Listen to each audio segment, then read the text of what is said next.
The Martinez family's grand dining room glowed under a crystal chandelier.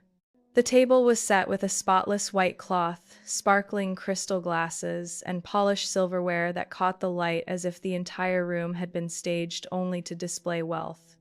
I, Scarlett, 25 years old, a graduate student in communications at Boston University, sat at the end of the table beside my boyfriend, Daniel. He was 27, tall, with a dazzling smile and every strand of his hair carefully styled. Across the table sat his parents and younger sister. From the very first minute, I caught their scrutinizing eyes and forced smiles. Daniel leaned toward them, speaking in Spanish. I kept a soft smile, my hands folded neatly on my lap, pretending not to understand. But each word that left his lips, followed by his mother's faint laugh, chilled me to the bone. Bonita pero tonta, he whispered. Pretty but dumb. I drew a deep breath, hiding the hand clenching my napkin under the table. Daniel's mother, Teresa, lifted her glass of wine, eyes still fixed on me, her laugh laced with mockery. His father, Roberto, studied me like some unfinished experiment. Next to him, Camila, the younger sister, curled her lips into a smirk, whispering bitter jokes that sent the entire table into laughter. I sat still, smiling politely, while every word they uttered cut into me like a sharp blade. They thought I didn't understand. They believed I was just the naive, blonde American girl, an ornament Daniel brought home to show off. In truth, I had studied Spanish since high school, then sharpened it during a year in Madrid. I understood every single word, every sentence, every dagger of disdain wrapped in their sugary tones. The appetizer arrived. I carefully lifted my spoon, complimenting the seafood soup with genuine grace. But then Camila leaned toward Daniel, her tone dripping with scorn. Se viste como camarera americana. She dresses like a cheap American. Waitress. Daniel chuckled, nodding in agreement. I swallowed each spoonful, the delicious flavor turning bitter as it stuck in my throat. In that moment, I realized this dinner wasn't a welcome. It was a performance, a staged humiliation, where Daniel's entire family played their parts to make me the joke. Roberto asked in Spanish, ¿Es ella la indicada? Is she the one you've chosen? Daniel shook his head with a faint laugh. Solo es un pasatiempo hasta regresar a Colombia. Just a pastime until I go back to Colombia. I heard every word but kept smiling, nodding as if nothing reached me. My wine glass trembled slightly, but I set it down gently, letting no one notice. I had always prided myself on reading people's cues. Here, I read them all too clearly. Teresa's contempt, Roberto's detachment, Camila's glee, and Daniel's cowardice. When the main course arrived, beef glazed with red wine sauce, Teresa finally addressed me in English, her tone honeyed. Scarlett, Daniel tells us you're still in graduate school? Yes, ma'am, I'm finishing my final year, I replied, steady and polite. She smiled, lips curved but eyes cold. Very practical. A reasonable degree, though not exactly. Distinguished. I nodded, setting down my knife without reacting. Under the table, Daniel squeezed my knee as if reminding me to behave. I didn't push his hand away. I just smiled, continuing the role of the sweet, clueless American girlfriend they were so eager to indulge in. But inside, every jab only made me sharper. I was recording it all, every sneer, every condescending glance, every mocking word, as if collecting stones to build an unshakable wall for the moment I would strike back. I remember the day I met Daniel as if it were yesterday. That morning, I was sitting in a small cafe next to the Boston University library, buried in a stack of notes for an upcoming presentation. The cramped space buzzed with the sound of keyboards and the whir of the coffee grinder. I had chosen a corner near the window, sunlight streaming through the glass and highlighting pages filled with my messy handwriting. A man's voice broke through, low and a little hesitant. Excuse me, is this seat taken? Every other table is full. I looked up and met deep blue eyes. He was tall, well-built, wearing a fitted gray shirt, a latte in his hand. I hesitated for a second, then smiled and nodded. Go ahead. That was the first time I heard his name, Daniel Martinez. 27 years old, recently graduated in finance in New York, and now working at a private investment firm. Within minutes, conversation flowed easily, as though we'd known each other for years.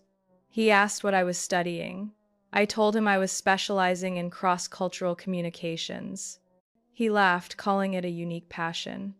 That laugh, that voice, it was enough to soften me. We ended up talking for more than 2 hours. He told me about his childhood in a wealthy family in the suburbs of Chicago, how his parents expected him to inherit the family's finance business. But he admitted he loved American literature, Fitzgerald, Steinbeck, and simply never dared to pursue it. I believed that honesty. On our first date, he took me to an upscale Italian restaurant. When the waiter poured wine, Daniel looked at me for a long moment and said, "You're different from the girls I've met. You have depth."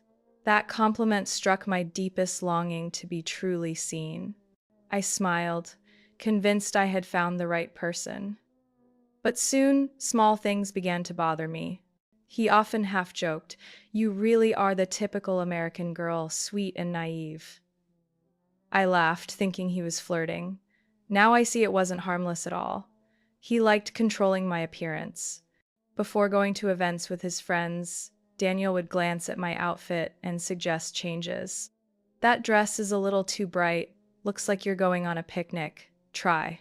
The other one, it'll look better."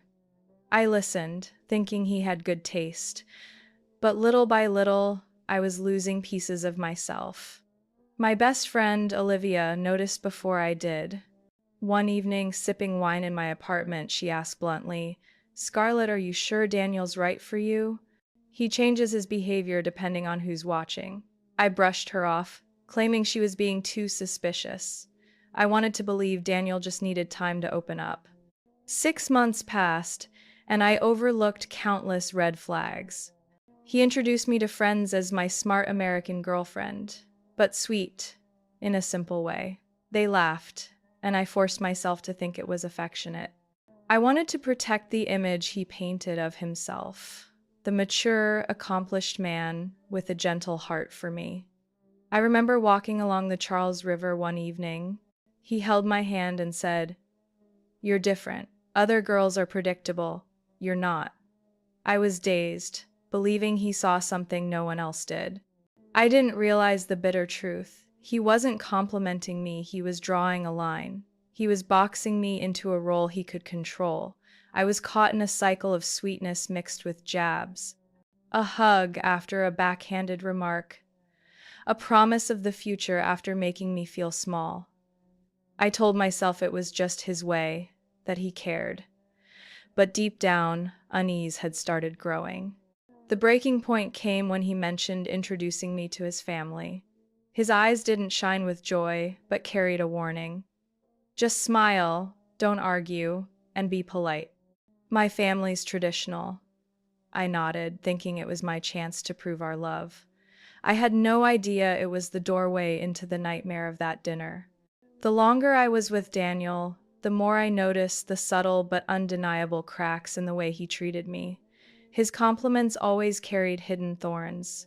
One evening, when I chose a navy dress for a corporate event, Daniel tilted his head, took my hand, and said, "You look beautiful, Scarlett, but beautiful in that naive American way." I forced a laugh, pretending he was joking. Yet those words lingered in my mind, spreading like ink on paper. In Daniel's eyes, I was never truly myself. He constantly compared me to other women I didn't even know. "Most American girls I've dated are shallow, but you're different," he whispered as we strolled down Beacon Hill. Back then, I thought he was praising me. Later, I realized he was drawing lines, shaping roles, making me prove I was always different from others, just to fit his narrative. What stung the most was how he introduced me to his friends. "This is my American girlfriend," he'd say proudly, placing a hand on my shoulder as if showing off a rare collectible. His friends, affluent and polished, would nod, raise their glasses, while I smiled weakly in return. In those moments, I felt like a trophy glittering on his arm, not a woman he truly respected. At lavish parties he dragged me to, I constantly felt eyes on me. Guests whispered in Spanish, then burst out laughing. I pretended not to understand, though my heart pounded. I knew they were talking about me.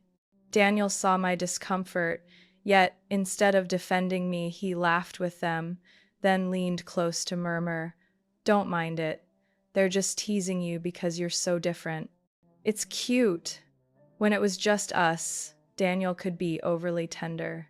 He'd wrap me in his arms, kiss my forehead, and say, "I like you because you're not like anyone else. You're not like other girls who only depend on men." But the moment others were around, he shifted. He'd adjust my hair, criticize a dress as too bright, or dismiss my shoes as too plain. Slowly, I was molded into a version he wanted, while my true self was pushed further away. Olivia, my longtime best friend, never stopped warning me. One night at a small bar in the North End, she looked me straight in the eyes and said firmly, "Scarlett, don't you see? He's using you to polish his own image. You're not his partner, you're his ticket to brag." I stayed quiet, swirling the wine in my glass, trying to defend him. "Daniel does care about me," I whispered weakly. But deep down, I knew Olivia was right. The signs grew louder as Daniel often joked about my background. "You grew up in Vermont? How adorable." "A small-town American girl stepping into my world," he laughed, then kissed my cheek as if his words were both playful and affectionate. To others, it might have looked sweet. To me, it felt belittling. Many times, I wanted to confront him, to ask why he always treated me like an accessory. But his smoldering eyes and sugary promises kept me silent. I was afraid that if I spoke up, he would walk away, and I would fall back into that old fear, the fear of not being chosen. So I swallowed the quiet discomfort inside me. I told myself love always had cultural differences, that patience was necessary to adapt. But beneath it all, I was losing my voice. I was no longer the confident, strong Scarlett. I was simply the American girlfriend in the story Daniel had scripted. That evening at Daniel's family estate in the suburbs haunted me for a long time. The moment I stepped into the grand foyer, I felt the chill beneath all the glamour. The walls were covered in expensive artwork, the hallway lined with intricate red carpet, yet the eyes fixed on me were like blades of ice. His mother, Teresa, opened her arms to hug me, her smile practiced but her eyes devoid of warmth. His father, Roberto, gave only a curt nod, his gaze detached. His sister, Camila, swept her eyes over me from head to toe, her lips curling in smug disdain. I smiled politely and said, "It's so nice to meet you all. Thank you for having me." At the long table draped in white linen, I was seated next to Daniel, directly across from Camila. Dinner began with a salad starter, and instantly the family switched into Spanish. They spoke quickly, evenly, with bursts of faint laughter in between. I kept my face innocent, pretending to understand only a few basic words. In truth, every word struck me sharply, as clear as knives to the heart. "Se ve como una muñeca barata," Camila whispered, not even lowering her voice. "She looks like a cheap doll." Daniel chuckled, glanced at me, then shook his head. "Linda, pero vacía, beautiful, but empty." The whole family laughed, the sound clinking against silverware. I calmly lifted my fork, chewing the salad as if unfazed, though my hand beneath the table clenched the napkin so tightly my knuckles turned white. I gave away nothing but a polite smile. Let them believe I was just the clueless American girlfriend. Inside, I was recording every word, every tone, every glance of contempt. The seafood soup arrived, steaming hot. I complimented it naturally. "This is wonderful." Teresa forced a thin smile, then turned to her husband in Spanish. "Al menos sabe fingir." At least she knows how to fake it. More laughter rippled around the table. I sipped my red wine, letting the heat dull the rising fire in my chest. Roberto suddenly asked in English, "Scarlett, what's your field of study?" I answered calmly, "Cross-cultural communications, finishing my last year of graduate school." He nodded, then turned to Daniel, muttering in Spanish, "No es para alguien como tú, not suitable for someone like you." Daniel just smirked, replying, "Solo es algo temporal. It's only temporary." I caught every word but kept smiling, turning to admire the painting on the wall. Inside, anger simmered, waiting for the right moment to explode. When the main course arrived, a perfectly seared steak, Camila stared at me with open challenge. "¿Cuánto tiempo llevas con mi hermano?" How long have you been with my brother? I answered in English, keeping my tone light.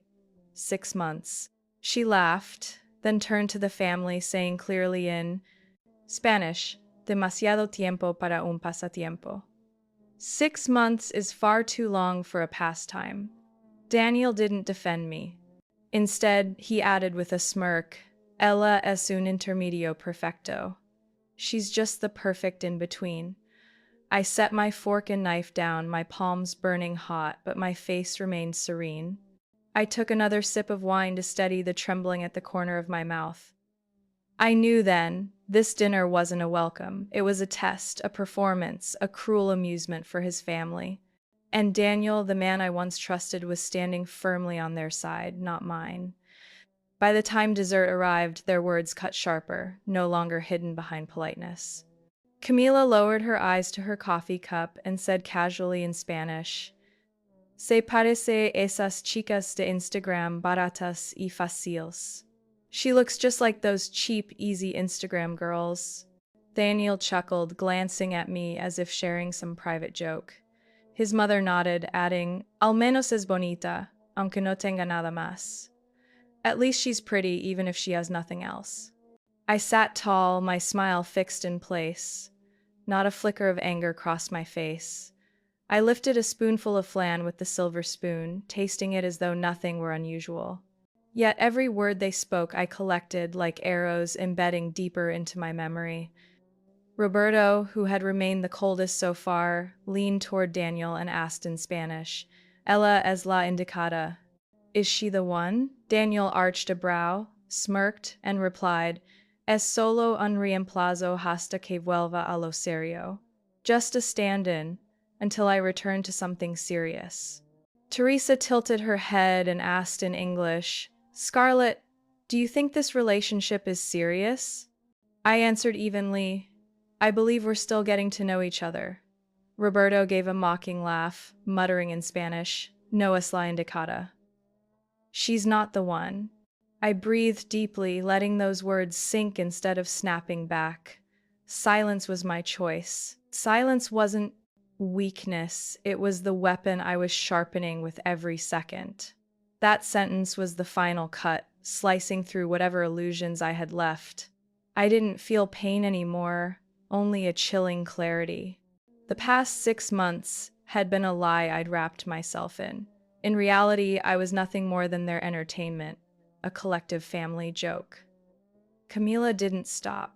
She propped her chin on her hand and whispered, still loud enough for all to hear, "Mira cómo sonríe, ni siquiera entiende." Look at her smile, she doesn't even understand. The whole table erupted in laughter. Daniel laughed too. That laugh no longer resembled the tender man I once loved. It was the laugh of mockery, stripping away the last veil. I was nothing but a supporting act in their story. I set my spoon down, dabbed my lips with the napkin, pretending to be utterly unbothered. Inside, I had already decided. I would not leave this table as someone humiliated. They would tie the noose with their own words. While they chatted, I observed each one carefully. Teresa, the ever-perfect hostess, now revealed her satisfaction at watching me sit silent. Roberto leaned back with his brandy, eyes gleaming with cruel amusement. Camila brimmed with smug delight, striking again and again. And Daniel, he wasn't just silent, he joined them.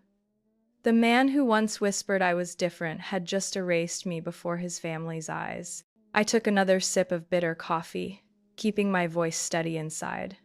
The moment wasn't here yet. If I erupted too soon, they'd dismiss me as overly sensitive. But if I waited, their own cruelty would turn into the sharpest evidence against them. Every insult tonight was becoming ammunition. I felt no sorrow now, only a truth carved deep. The love I thought I had never existed. I wasn't a partner, wasn't even a choice. I was the stand-in, the pastime, the American doll they believed they could ridicule without consequence. I turned my eyes toward Daniel. He was still speaking to Camila, both laughing. In the golden light of the chandelier, I saw him clearly for who he was, a coward, surviving on his family's approval rather than his own backbone. Then I looked at Teresa, tilting my head slightly, and spoke softly. Muchas gracias por la cena. Thank you for the dinner. The words were crisp, precise. The room froze. Camila's head snapped up, eyes wide. Roberto slammed his cup onto the saucer, the porcelain clattering sharply. Teresa blinked rapidly, her forced smile gone.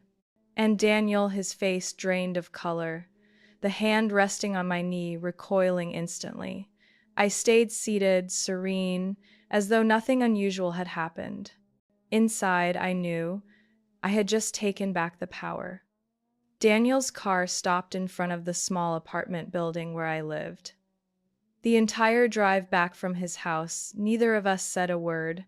I stared out the window, the streetlights flashing across my face, illuminating a coldness I had never felt before. Daniel seemed to believe I was still the same naive girl from dinner, smiling politely, clueless. "Do you want to come up for a drink?" I asked calmly. He looked surprised, then let out a relieved smile. "Yeah, of course." My apartment was warm and modest, the opposite of the Martinez mansion's extravagance. Daniel slumped onto the sofa, pulling out his phone to check his messages. I poured 2 glasses of red wine, set one in front of him, and sat across from him, never breaking eye contact. "Daniel," I said slowly, "what exactly did you say to your family tonight in Spanish?" He looked up, startled. You caught a few words?" I was just joking, nothing serious. I leaned forward, my tone sharp. "Don't lie. I understood every word. Bonita pero vacía. Pasatiempo. Reemplazo. Did you think I wouldn't know what those meant?"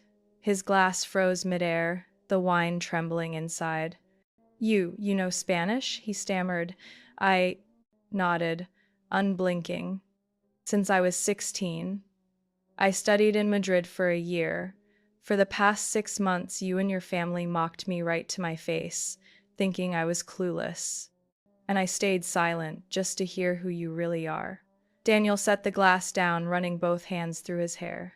"Scarlett, don't take it the wrong way. Those were meaningless comments. My family just jokes like that." A bitter smile tugged at my lips. "Jokes? You called me a temporary pastime. Your sister said I looked like some cheap Instagram girl. Your parents dismissed me as beneath you. And you, Daniel, you sat there laughing with them. If that's humor, then your family's talent is turning people into a punchline." He shot to his feet, voice urgent. "I do care about you. It's just, when I'm with my family, I have to play along. You don't understand the pressure." I stood too, facing him head on. "What pressure justifies insulting the woman you claim to love? What pressure excuses calling me a replacement? Stop pretending. You never saw me as a partner. I was just a trophy you paraded around, then mocked behind closed doors." Daniel stepped closer, panic in his eyes. "Scarlett, I was wrong. I'm sorry. I can change. We can get through this." I shook my head and opened the door calmly. "No, Daniel. Tonight you showed me who you really are. 6 months of charm and half-hearted compliments blinded me. But tonight you destroyed it yourself. This ends here." He froze, his face pale. You're ending this over one dinner?" I met his eyes, my voice steady. Not just one dinner. I'm ending it because I finally see I loved a coward, a man who thrives on his family's approval and lacks the courage to defend the woman he calls his girlfriend. I won't keep shrinking myself to be your prop. Daniel looked like he was grasping at something already lost. Scarlett, please, don't do this. I need you. I gave him one last faint smile. Number, you just need someone to play a role for your family. I'm done playing it. Then I nodded toward the door. Leave, Daniel. He stumbled back, eyes clouded with desperation, then finally stepped out. The door shut with a final echoing thud, leaving me in silence. My heart raced, yet inside I felt a wave of relief unlike anything before. Tonight I had handed him the truth, and for the first time in months, I felt truly free. In the days after ending things with Daniel, my apartment suddenly felt bigger, the air lighter, though traces of emptiness lingered. I spent many evenings journaling, recording every detail from those 6 months, not to wallow, but to etch in stone a lesson. I would never again trade self-respect for pretty words. One Monday morning, an email popped into my inbox from a bilingual advertising agency in Boston I had applied to months earlier. I read the line again and again. We were very impressed with your application. We'd like to invite you to join our team as a bilingual content editor. My heart raced. This wasn't just about English. The job required fluency in Spanish, the very skill I had quietly sharpened for years, the one I had hidden from Daniel. Now that skill opened a brand new door. On my first day at the office, I walked into a bright, creative space buzzing with energy. Colleagues greeted me with warmth. My manager, Helen, shook my hand and said with a smile, "Scarlett, we need someone who can connect language and culture. I believe you can." Her words made every effort I'd put in feel worthwhile. Outside of work, I began teaching Spanish to children on weekends at a nearby community center. The kids were eager, their eyes glowing as they mastered each phrase. One little girl told me, "I want to learn so I can talk to my grandma." Hearing that softened my heart. Language wasn't just a skill, it was a bridge between hearts. One sleepless night, I decided to write a piece online. I titled it, "When My Boyfriend Thought I Didn't Understand the Language He Used to Insult Me." I recounted everything, the disdain in his family's eyes, the mocking words I'd endured, and the moment I ended it all. I didn't write for revenge. I wrote so that anyone who'd ever been belittled would know they weren't alone. I never expected the essay to spread so fast. Within days, it had thousands of shares and hundreds of comments. Many women confessed they too had been diminished in their own relationships. One wrote, "Your story gave me the courage to leave someone who never respected me." Reading those words, I felt both deeply moved and newly responsible. My voice could help others reclaim their worth. Olivia, my best friend, hugged me tight after reading it. "You know what, Scarlett? This is the real you. Not the girl silenced at dinner tables, but the woman who stands tall and speaks out." For the first time in months, I smiled without feeling small. Daniel still tried to reach me, texts, calls, even flowers left at my door. But I no longer cared. He was the past now, a painful but necessary lesson. I didn't open the gifts, didn't read a single note. I knew the truth. Forgiving myself mattered more than anything, and he no longer had the right to touch my life. One Saturday morning, as I taught a class and watched the kids cheerfully say, "Hola, ¿cómo estás?" in their innocent voices, I couldn't help but smile. I remembered what my high school Spanish teacher once told me. Language is power. When you understand another language, you understand the world behind it. Now I knew even more. That power wasn't just for communication, it was for shielding yourself from those who try to tear you down. I had healed. I was no longer Scarlett who bowed her head at humiliating dinners. I was Scarlett, confident and strong, using my skills, intelligence, and experiences to move forward and to inspire others. And this time I was certain. No one could ever make me feel small again. After my essay spread across social media and my new job began to settle into rhythm, Olivia suggested a trip to truly close that chapter of my life. Scarlett, you deserve a fresh start. Why not try Costa Rica? Blue ocean, bright sun, amazing food, and most importantly, far from old memories. I thought it over, then nodded. Maybe I did need a pause to be reborn. We landed in San Jose on a sunny afternoon. The humid air carried the scent of wildflowers mixed with sea salt, and I felt as if I were breathing in an entirely new world. Olivia eagerly planned it all, trekking through rainforests, visiting waterfalls, and spending days on a small beach town. I just smiled, letting her lead. Everything here was different. No more intrusive phone calls from Daniel, no more sneering glances from the Martinez family, just me and freedom. On Tuesday night, we stopped at a little seaside cafe. It wasn't crowded, mostly locals chatting warmly. The aroma of roasted coffee mingled with soft guitar music, creating a cozy atmosphere. When Olivia stepped outside to take a call, a man approached my table. He was tall, sun-kissed skin, slightly curly hair tousled by the ocean breeze, his brown eyes bright yet gentle. "Would you mind if I sat here?" he asked in English, his accent faint but noticeable. I looked up and smiled instinctively. Not at all. He introduced himself as Adrian, 32, the owner of the cafe. I was surprised to learn he had spent years in California before returning home to open his place. "Here, I can work and listen to the waves every day," Adrian said, his smile tinged with quiet pride. We spoke easily. He asked what brought me to Costa Rica. I didn't hide it. I simply said, to find myself again. Adrian nodded, didn't press further, just listened. And it was that silence that touched me most. He didn't rush to give advice, didn't interrupt with shallow reassurances. He simply let me speak, let me release the weight I had carried for too long. A little later, he switched to Spanish. "Hablas español?" I answered fluently. Adrian laughed out loud. "Amazing. Most tourists don't even bother to learn a word, and you speak better than many locals." I laughed too. For the first time in months, pure joy rippled through me. That night, Olivia conveniently excused herself early, leaving me with Adrian. We sat on the sand, listening to the waves, talking about everything: books, music, dreams. He told me he wanted to add a reading space to his cafe so local children could have a place to study for free.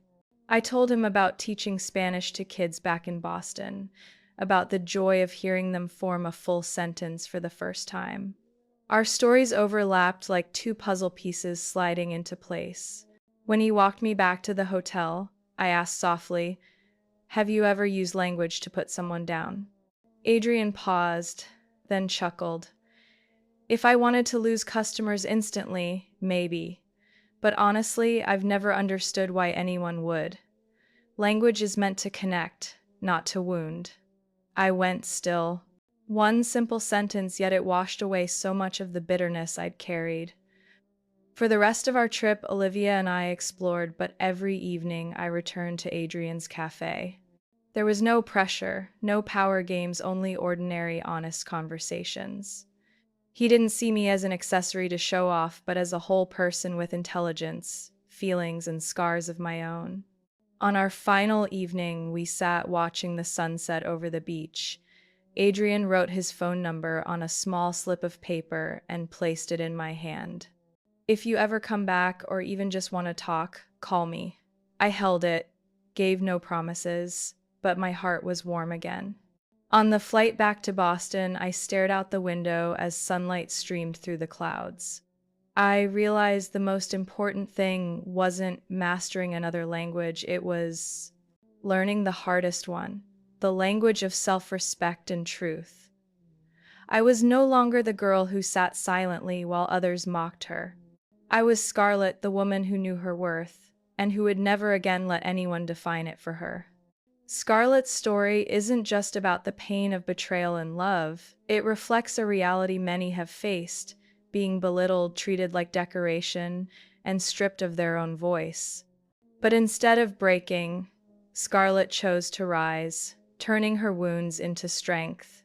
In life, the lesson is clear. Self-respect and truth are the most powerful languages.